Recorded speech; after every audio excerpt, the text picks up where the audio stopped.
আমরা বাংলাদেশি, আমরা না ভারতের, না আমরা পাকিস্তানের, না আমরা চীনের, আমরা বাংলাদেশি জাতীয়তাবাদী।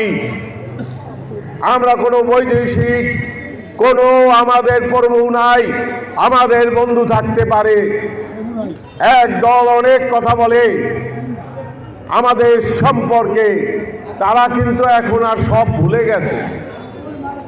তারা এখন আমি চিন্তা করি যেসব কথা বলে, এতে কি ধর্মের কথা, তারপর নিজের নৈতিকতা, তারা এখন থেকে ডান্সার্সও করে।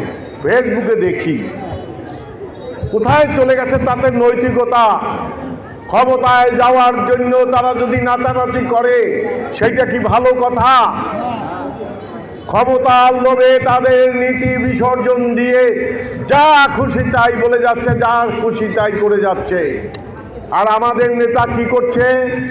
স্টেজে বক্তব্য দিচ্ছে, কোনো মা বোনদের ডেকে নিচ্ছে, কোনো শ্রমিককে ডেকে নিচ্ছে, এই এলাকার কি খবর, এই এলাকার কি সমস্যা, আপনাদের কী হলে ভালো হয়, এসব সে জানছে এবং সে সমাধান দিচ্ছে।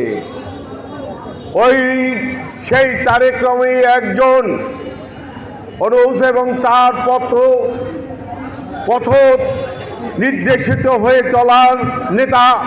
সে আপনাদের প্রিয়জন, আমাদের প্রিয়জন এবিএম মোশাররফ হোসেন।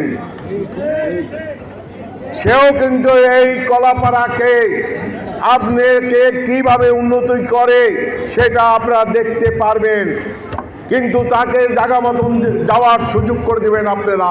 কি দেবেন তো আপনারা?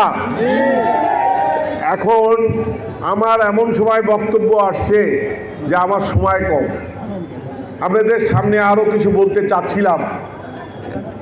আমরা যদি আজকে আমরা ভুল পথে হাঁটি, কেউ যদি আমরা ভুল সিদ্ধান্ত নেই, তাহলে কিন্তু অনেক পিছিয়ে যাবে আবার দেশ।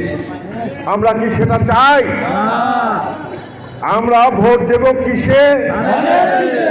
একটু জোরে বলেন, কেন আপনার বিকা। আপনারা ভোট দেবেন কিসে? আপনারা ভোট দেবেন কিসে? আপনারা ভোট দেবেন কাকে? আপনারা ভোট দেবেন কাকে?